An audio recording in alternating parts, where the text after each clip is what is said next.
የናቅፋው የጦር ሜዳ ውሎ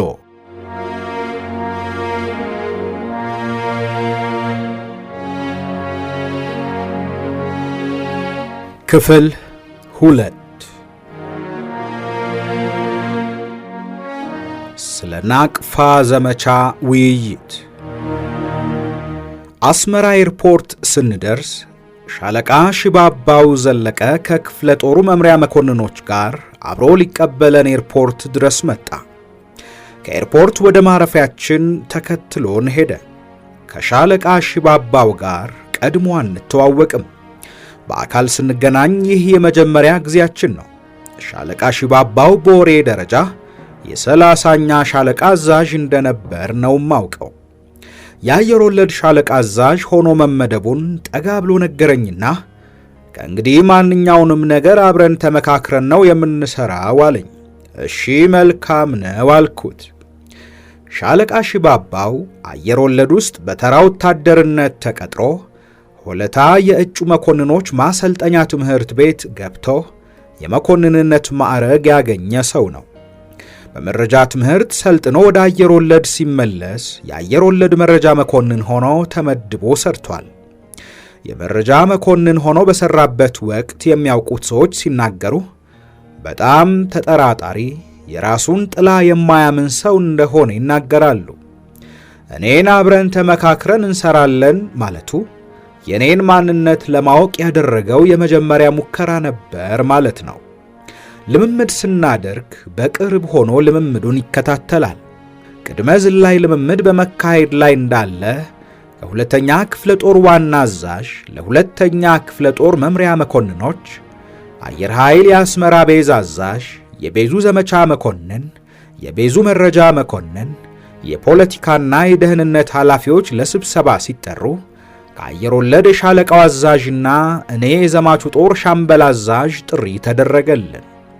የክፍለ ጦር ዋና አዛዥ ስለ ወቅታዊ አጠቃላይ ሁኔታ፣ ስለ ወገንና ስለ ጠላት ያለውን የኃይል ሚዛን አሰላለፍና የተፈጸሙትን ድርጊቶች ለተሰብሳቢዎቹ እንዲህ በማለት ማስረዳት ጀመሩ። ሌሎች ክፍሎች በአጭር ጊዜ ጠላትን ማጥቃት መቋቋም አቅቷቸው የመከላከያ ወረዳቸውን ወይም ይዞታቸውን በመልቀቅ ቁስለኞች ወንድሞቻቸውን በመተው በጣም ውድ የሆኑ የመንግስት ንብረቶች፣ መሳሪያዎችና ትጥቅ ለጠላት በማስረከብ በአቅራቢያቸው ከሚገኘው የወገን ጦር ጋር ተቀላቅለዋል ወይም ለጠላት እጃቸውን ሰጥተዋል። ሻዕቢያ በ15ኛ ሻለቃ ላይ በተከታታይ ለአንድ ወር ያለማቋረጥ ቀንና ሌሊት ማጥቃት ቢሰነዝርም አልበገርም ብሎ በጀግንነት እየተዋደቀ ይገኛል። መንግስት 15ኛ ሻለቃን ከጠላት ለማላቀቅ እስካሁን የተለያዩ ጥረቶችን ቢያደርግም አልተሳካም። መንግስት በታንክ፣ በመድፍ፣ በአየር መቃወሚያና በጸረ ታንክ የተጠናከረ በአየር ኃይል ተዋጊ አውሮፕላኖች የሚደገፍ ከፍተኛ የሰው ኃይል ያለው ጦር በማዘጋጀት ላይ ይገኛል። ዝግጅቱን ለማጠናቀቅ የተወሰነ ጊዜ ይጠይቃል። ዝግጅቱ እስከሚጠናቀቅ ድረስ 15ኛ ሻለቃን ከመደምሰስ የሚያድን የአየር ወለድ ጦር በአውሮፕላን ናቅፋ ላይ በፓራሹት ማዘለሉ መንግስት አማራጭ የሌለው ሆኖ አግኝቶታል። ዛሬ እዚህ የተሰባሰብንበት ዋናው ምክንያት የአየር ወለድ ጦር ዝላይ አፈጻጸም እንዴት መሆን እንደሚገባው ከአየር ወለድ ጦር አዛዥና ከአየር ኃይል የአስመራ ቤዝ አዛዥ ጋር በቅርበት ተገናኝተን ለመወያየትና ለመወሰን ነው በማለት መድረኩን ለውይይት ክፍት አደረጉ። የአየር ኃይል ተወካይ ሐሳቡን ለመግለጽ ፈቃድ እንዲሰጠው እጁን አወጣ። የክፍለ ጦር አዛዡ አስተያየቱን እንዲሰጥ ፈቀዱለት። ስለተፈቀደለት አመስግኖ ሰላምታ ሰጥቶ ገለጻውን እንዲህ በማለት ጀመረ። የዓለም አቀፍ የበረራ ሕግ አንድ የትራንስፖርት አውሮፕላን ጠላት ወረዳ ውስጥ በረራ ለማድረግ የሚችለው ቢያንስ አካባቢው በጠላት ከተተከሉ የአየር መቃወሚያ መሳሪያዎች ውጪ መሆን ይገባዋል። የአየር መቃወሚያ መሳሪያዎች ባሉበት አካባቢ እንዲበር ከተገደደ ከአየር መቃወሚያ መሳሪያዎች የውጤት ርቀት ውጭ መሆን ይኖርበታል። ለምሳሌ የዙ 23 የተባለው የአየር መቃወሚያ መሳሪያ ወደ ላይ ቀጥታ ሲተኮስ 2500 ሜትር የውጤት ርቀት እንዳለው ይታወቃል። በዚህ አካባቢ የሚበር የትራንስፖርት አውሮፕላን 500 ሜትር ከአደጋ ነፃ የሆነ ከፍታ በመጨመር በ3000 ሜትር ከፍታ እንዲበር ይገደዳል። ከዚህ ከፍታ በታች ቢበር በአየር መቃወሚያ መሳሪያ ይመታና በአውሮፕላኑና በውስጡ ተሳፍረው በሚጓዙ ሰዎች ላይ አደጋ ይደርሳል። በአደገኛ ወረዳ ላይ የሚበር የትራንስፖርት አውሮፕላን ተሳፋሪዎቹ ኢንሹራንስ አይኖራቸው። ናቅፋ በ15ኛ ሻለቃ ጦር ሰፈር ዙሪያ ከዙ 23 ጀምሮ የተለያዩ የውጤት ርቀት ያላቸው የአየር መቃወሚያ መሳሪያዎች እንዳሉ ሁላችንም እናውቃለን። ለ15ኛ ሻለቃ በተዋጊ ጀቶች የአየር ድጋፍ ለመስጠት በምንበርበት ጊዜ ያየነውና የገጠመን ጉዳይ ነው። ስለዚህ በናቅፋ አካባቢ የትራንስፖርት አውሮፕላን ማብረር የሚቻለው ከ2500 ሜትር ከፍታ በላይ ብቻ ነው። አየር ወለድ ከዚህ ከፍታ መዝለል የሚችል ከሆነ በአየር ኃይል በኩል የዝላይ አውሮፕላን ለማቅረብ ዝግጁ ነን። ከዚህ በታች ዝቅ ብሎ ለመብረር ግን ዓለም አቀፍ ሕግ ስለሚያግድ በቅድሚያ እንዲታሰብበት በማለት ሐሳቡን ሰጥቶ ተቀመጠ። ለጥቂት ደቂቃዎች አዳራሹ በጸጥታ ሰፍኖ ቆየ።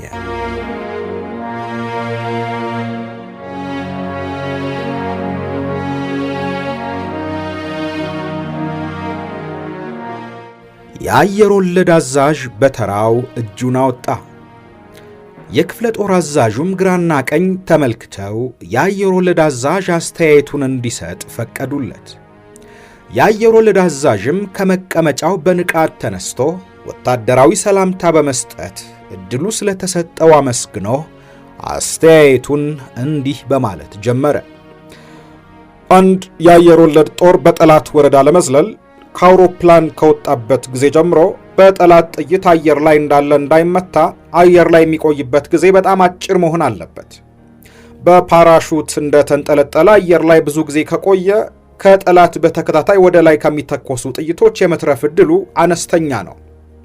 ስለዚህ አየር ላይ በፓራሹት እንደተንጠለጠለ የመቆየት ጊዜ ከ1 እስከ 2 ደቂቃ መብለጥ የለበትም። በአማካይ አንድ የአየር ወለድ ወታደር ክብደቱ ከ60 እስከ 70 ኪሎ ግራም የሆነ ከአውሮፕላን ከወጣበትና ፓራሹቱ ከተከፈተበት ጊዜ ጀምሮ በደቂቃ 300 ሜትር ወደ መሬት ይወርዳል። አየር ላይ 2 ደቂቃ እንዲቆይ ቢደረግ የመዝለያ አውሮፕላን የበረራ ከፍታ ከአካባቢው መሬት ከ600 ሜትር መብለጥ የለበትም። ስለዚህ አየር ኃይል በዚህ ከፍታ ለመብረር ከቻለ የአየር ወለድ ሰራዊት በዚህ ከፍታ ለመዝለል ዝግጁ ነው።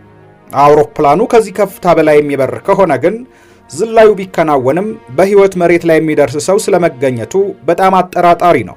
ምናልባት በአጋጣሚ በሕይወት መሬት ላይ የሚደርስ ቢገኝ በከፍታው መራቅ የተነሳ የነፋስ ግፊት ለማረፊያ ከተመረጠው ከ15ኛ ሻለቃ ይዞታ ውጭ በመውጣት በጠላት ወረዳ ያርፍና ምርኮኛ ይሆናል። ሕግና ደንቡ ከሚፈቅደው ከፍታ በላይ ማዘለል ሰውን ከማስጨረስ በስተቀር ምንም ውጤት አያስገኝም። ያለ ውጤት ጦር ማዘለሉ ደግሞ ከጥቅሙ ጉዳቱ ስለሚያመዝን አስፈላጊነቱ አይታየኝም። የበላይ አካል ይህንኑ ግንዛቤ ጨብጦ ግዳጅ አሰጣጡ ላይ ተገቢውን ጥንቃቄ እንዲወስድ ለማሳሰብ ነው በማለት ሰላምታ ሰጥቶ ጨርሻለሁ ብሎ ተቀመጠ። ሁለቱንም ክፍሎች ሊያስታርቅ ወይም ሊያቀራርብ የሚችል ሐሳብ ለማግኘት በቤቱ ውይይት ተደረገ። ሁሉም የበኩሉን የመሰለውን ሐሳብ ሰነዘረ። የሚያስታርቅ መፍትሄ ግን አልተገኘም። የክፍለ ጦር አዛዡ ሰዓታቸውን ተመለከቱና አሁን የምሳ ሰዓት ስለደረሰ ውይይታችንን እዚህ ላይ እናቆማለን። ስብሰባው በ14:00 ሰዓት ይቀጥላል። አሁን ስብሰባው አብቅቷል በማለት ተነስተው ከስብሰባው አዳራሽ ወጡ። እኛም ተከትለን ወጥተን ወደ ጦር ሰፈራችን ሄድን። ጦር ሰፈር ስንደርስ ለዝላይ የተዘጋጀው የአየር ወለድ ጦር የእኛን ከስብሰባ መምጣትና የተወሰነውን ውሳኔ ለመስማት በጉጉት ይጠባበቁ ነበረ። ከመኪና ወርጄ ገና ብቅ ስል አይተው ወደ እኔ እየሮጡ መጡና ምን ተወሰነ ብለው ጠየቁኝ። እኔም እስካሁን ምንም የተወሰነ ነገር የለም አልኳቸው። ለምን ብለው ጠየቁኝ። በአየር ኃይልና በአየር ወለድ አዛዦች መካከል የተነሱ ነጥቦች ስምምነት ላይ የሚያደርሱ አይመስልም። በተለይ የዝላይ የበረራ ከፍታ በጣም ልዩነት ስላለው መቀራረብ የሚቻል አይመስልም አልኳቸው። እንዴት የሚል ጥያቄ ጠየቁኝ። በአየር ኃይልና በአየር ወለድ አዛዦች በቀረበው አሉታዊ ሐሳብ ምክንያት ነው በማለት ለማስረዳት ሞከርኩኝ። እኛ በ3000 ሜትር ቀርቶ ካስፈለገም በ5000 ሜትር ለመዝለል ዝግጁ ነን። ይሄንኑ መልእክታችንን ለሁለተኛ ክፍለ ጦር አዛዥ ያደርሱልን። እርሶም የማይነግሩልን ከሆነ እኛ ተወካያችንን ልከን መልእክታችንን እናስተላልፋለን ብለው ሁሉም በአንድ ድምፅ ጩኸታቸውን አሰሙ። ቆዩ፣ አሁን አትጩኹ፣ እኔም ምሳ ልብላ፣ እናንተም በጉዳዩ ተወያዩበትና ከምሳ በኋላ እዚሁ እንገናኝ ብያቸው ተለያየን። ምሳ እየበላው የተለያዩ ሐሳቦች በአእምሮዬ ውስጥ ይፈራረቁብኝ ጀመረ።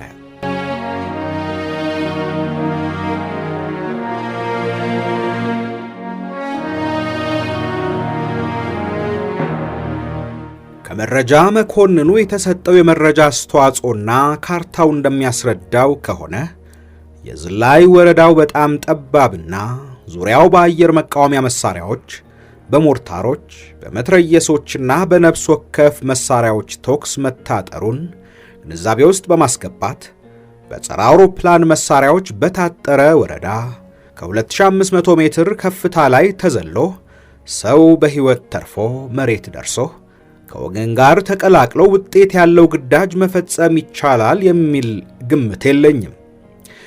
የማይቻለውን ይቻላል ብለህ ግዳጅ መቀበል አግባብነት የለውምና ካልተገደድክ በፈቃደኝነት አትቀበል እያለህ አእምሮዬ ይሟገተኛል።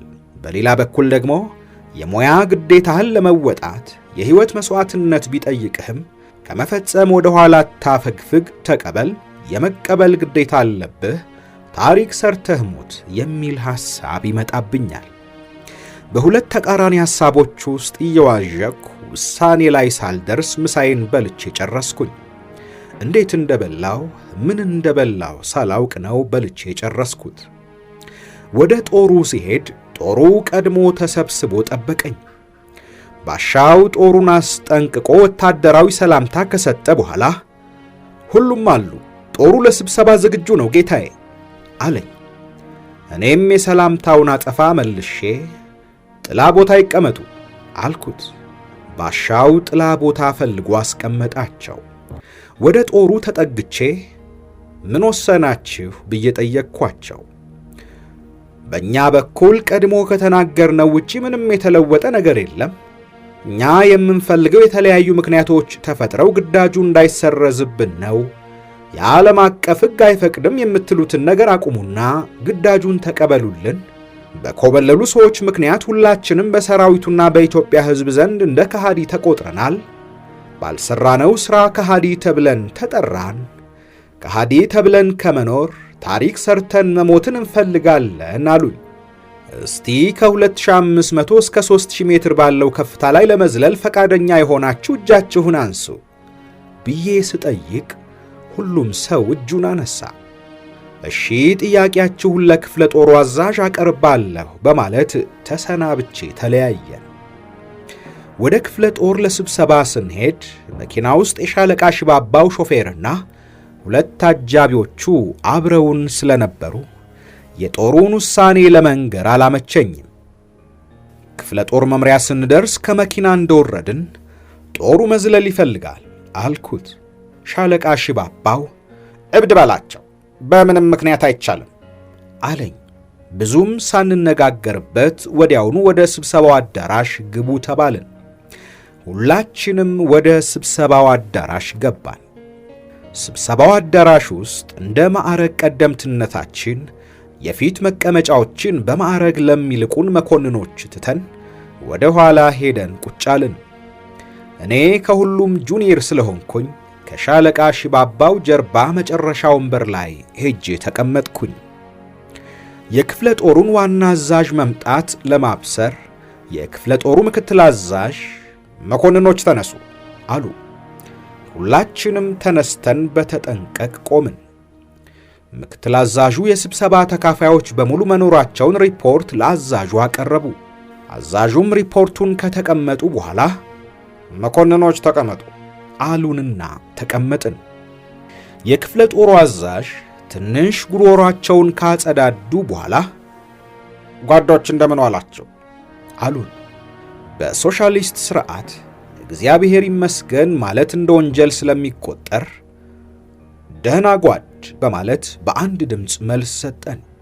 ስብሰባችንን እንቀጥላለን አሉ። ጠዋት ብዙ ተወያይተናል። ጠዋት ያልተነሱ ነጥቦች ካሉ አሁን ማንሳት ይቻላል።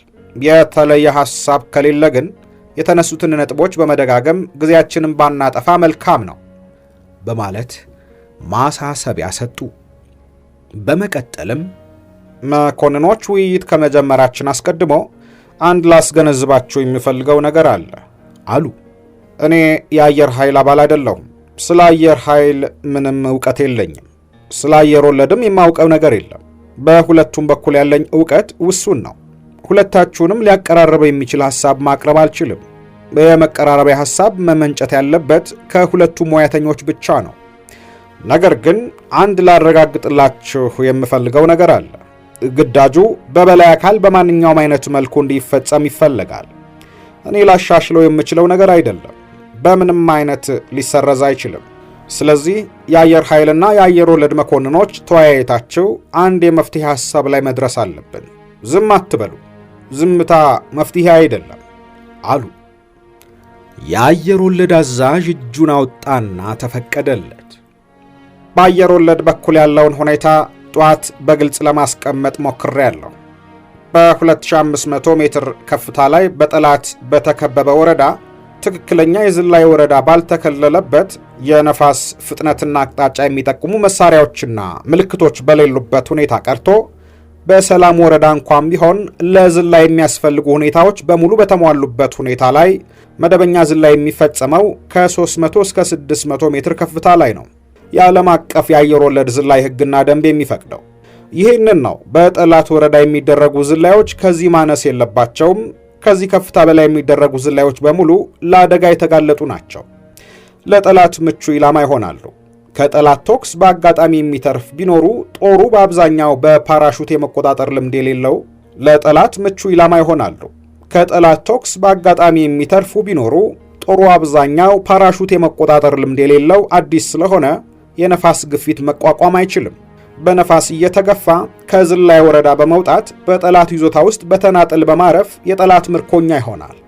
በአጠቃላይ አነጋገር ጦሩን ለማስጨረስ ካልሆነ በስተቀር የአየር ወለድ ሰራዊት በፓራሹት ከ2500 ከፍታ ላይ ዘሎ በሕይወት ተርፎ መሬት ደርሶ ከ15ኛ ሻለቃ ጦር ጋር ተቀላቅሎ 15ኛ ሻለቃን በጠላት ከመደምሰስ ማዳን የሚችል ኃይል አይገኝም፣ ይገኛል ተብሎ ሊታሰብም አይችልም በማለት ተቀመጠ። የአስመራ ቤዝ የአየር ኃይል አዛዥ ቀድሞ ያቀረቡትን ሐሳብ ትክክለኛ መሆኑን ለማስረገጥ ለቤቱ በድጋሚ ለማስረዳት እንዲፈቀድላቸው እጃቸውን አወጡና ተፈቀደላቸው። የአየር ኃይልም ሐሳብ ከአየር ወለድ አዛዥ ሐሳብ ብዙም የራቀ አይደለም።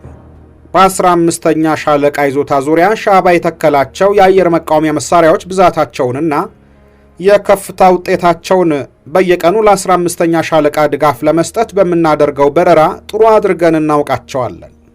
ቁጥራቸው በጣም ብዙ ነው። ተዋጊ ጀት አውሮፕላኖች ከድምፅ የፈጠነ ፍጥነት እያላቸው ብዙ ጊዜ ተመተው ወድቀውብናል። በቅርቡ እዛው ናቅፋ ተመቶ የወደቀው አንድ ጀት አውሮፕላን ጥሩ ምሳሌ ሊሆን ይችላል። የተመቱ አውሮፕላኖች ሲቃጠሉ ፓይለቶቹ በፓራሹት ዘለው ሕይወታቸውን ያተረፉ ቢሆኑም አብረው ከአውሮፕላኑ ጋር የተቃጠሉ ፓይለቶች ቁጥራቸው ጥቂት አይደለም። ስለሆነም ቀደም ሲል ካቀረብነው ከፍታ በታች የትራንስፖርት አውሮፕላን ይብረር ቢባል በሰውና በንብረት ላይ የሚደርሰው አደጋ እጅግ የከፋ ይሆናል በማለት ተቀመጠ። የአየር ወለድ አዛዥ የበረራ ከፍታ ይቀነስልኝ ሲል፣ የአየር ኃይል ደግሞ ከፍታ ሲቀነስ በሰውና በንብረት ላይ የሚደርሰው አደጋ ነው መታየትና መታሰብ ያለበት በማለት ማቆሚያ የሌለው ውሃ ቅዳ ውሃ መልስ ክርክር ሆነ። የመፍትሄ ሐሳብ የሚያስገኝ ጭብጥ ነገር አልተገኘም። የክፍለ ጦር አዛዡም ቢሆን በሁለቱም የሙያ ባለቤቶች በኩል የሚቀርበውን ተደጋጋሚ አከራካሪ ነጥብ ሰምተው የሚከተለው አደጋ አስከፊ ስለሚሆን ግዳጁ ይሰረዝ ለማለት አልደፈሩም። ምክንያቱም ከበላይ አካል የተሰጣቸው የጠየቀውን አይነት መስዋዕትነት ተከፍሎ ግዳጁ ይፈጸም የሚል ቁርጥ ያለ ትዕዛዝ ነው። በሙያ እየተደገፉ የሚነሱ ነጥቦች ሊያስከትሉ የሚችሉትን አደጋዎች በህሊና ቅኝት ሲቃኙት ደግሞ ጉዳቱ ምን ያህል አስከፊ እንደሚሆን በመገመት ይመስላል ቀጥሉ የሚል ቁርጥ ያለ ውሳኔ ለመስጠት ተቸገሩ።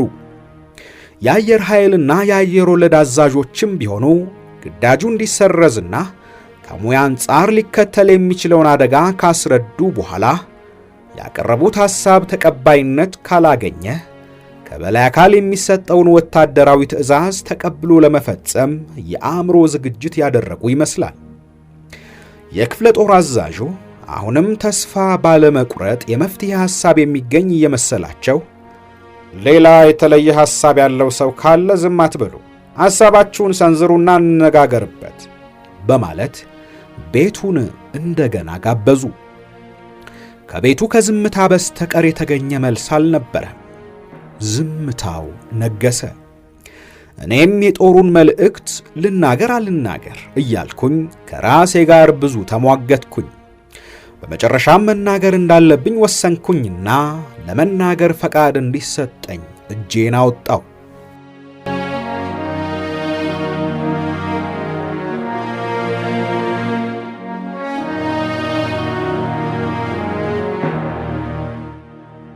የክፍለ ጦር አዛዡ በስም ለይተው ስለሚያውቁኝ እሺ ሻምበል ተስፋዬ የዘማቹ ጦር አዛዥ ቀጥል አሉኝ። እኔም ከመቀመጫዬ በፍጥነት በመነሳት በተጠንቀቅ ቆሜ ወታደራዊ ሰላምታ ከሰጠው በኋላ ስለተሰጠኝ ዕድል አመስግኜ ገለጻዬን እንዲህ በማለት ቀጠልኩኝ። በአየር ኃይልና በአየር ወለድ አዛዦች በኩል የቀረቡትን ሙያዊ አስተያየቶች በጥሞና አዳምጫለሁ። እኔም የአየር ወለድ ሙያተኛ ስለሆንኩኝ በአውሮፕላን የበረራ ከፍታ መራቅ የተነሳ ዘላዩ ጦር አየር ላይ እንዳለ በሰውና በንብረት ላይ ሊደርስ የሚችለውን አስከፊ አደጋ ጥሩ አድርጌ ይገነዘባለሁ።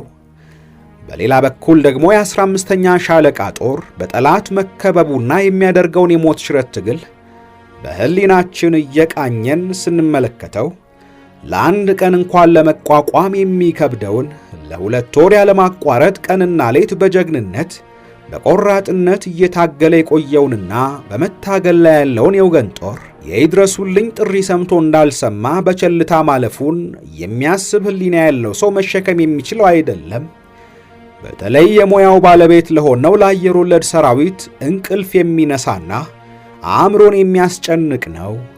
እኛ የአየር ወለድ ሰራዊት አባላት ለ15ኛ ሻለቃ የይድረሱልኝ ጥሪ ተገቢውን መልስ ሳንሰጥ ብንቀር የታሪክና የትውልድ ተወቃሾችና ተጠያቂዎች እንደምንሆን እናውቃለን። የአየር ወለድ ሰራዊት ደግሞ የታሪክ ተጠያቂ መሆን አይፈልግም። ነገ የታሪክና የትውልድ ተጠያቂ ከምንሆን ዛሬ ማንኛውንም አይነት መስዋዕትነት ከፍለን ከአእምሮ ወቀሳና ከታሪክ ተጠያቂነት ነፃ መሆንን እንመርጣለን። የ15ኛ ሻለቃ ጦር የይድረሱልኝ ጥሪ ደግሞ ከማንም የበለጠ የሚመለከተው እኛን የአየር ወለድ አባሎችን ነው። 2500 ሜትር ከፍታ በጦር ሜዳ ቀርቶ በሰላም ወረዳ የረዥም ዘመን ልምድ ያላቸው ነፃ ዘላዮች እንኳን የማይዘሉበት ከፍታ እንደሆነ ጥሩ አድርገን እናውቃለን።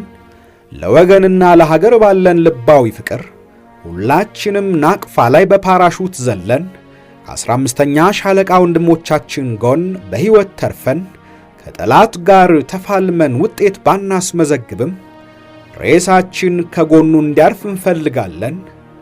ሁላችንም አየር ላይ ተመተን ሞተን ብናልቅም ለመዝለል ዝግጁነታችንን ለ15ኛ ሻለቃ ለሁለተኛ ክፍለ ጦር ዋና አዛዥ ለመላው የኢትዮጵያ ሕዝብና ለመላው ሰራዊታችን እንዲገለጽልን የሚል የዘማቹን ጦር መልእክት ለማቅረብ ነው የፈለግኩት። ስለተሰጠኝ ዕድል ከልብ አመሰግናለሁ በማለት ሰላምታ ሰጥቼ ተቀመጥኩኝ።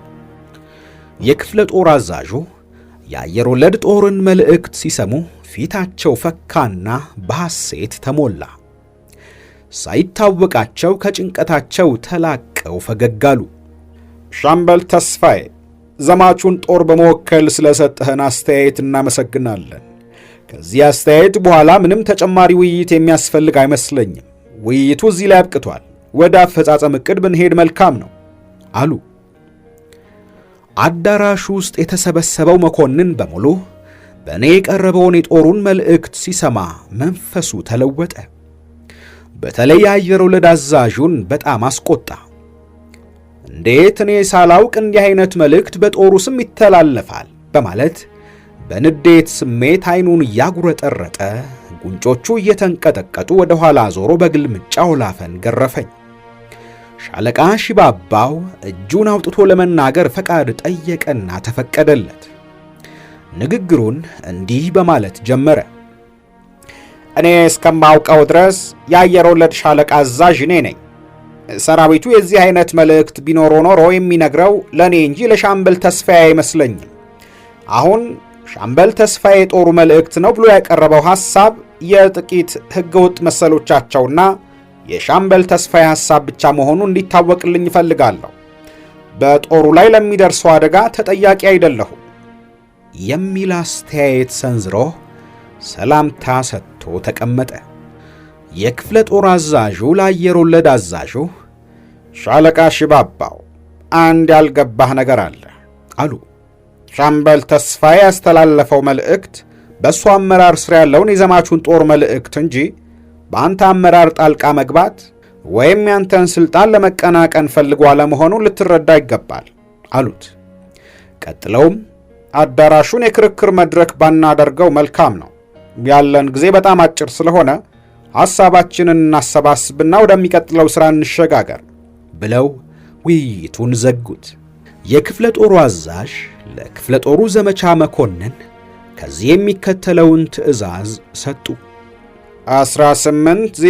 1802-1969 ዓመተ ምህረት በ1800 ሰዓት ለአየር ኃይልና ለአየር ወለድ የውጊያ ትዕዛዝ ተዘጋጅቶ እንዲሰጥ የሚመለከታቸው መኮንኖች በሙሉ እንዲገኙ ብለው ትዕዛዝ ሰጡ። የክፍለ ጦር ዘመቻ መኮንን የውጊያ ትዕዛዙን እስከሚያዘጋጁ ድረስ ሌሎች መኮንኖች ክበብ መቆየት ትችላላችሁ፣ ከግቢ ርቃችሁ እንዳትሄዱ አሉን። መመሪያውን ተቀብለን ወደ ክበቡ በመሄድ ሻይና ቡና እያልን ቆየን። ከአንድ ሰዓት ቆይታ በኋላ የክፍለ ጦሩ ዘመቻ መኮንን የውጊያ ትዕዛዝ ዝግጅት ስለተጠናቀቀ ለማድመጥ ወደ ስብሰባ አዳራሹ ተመለስን።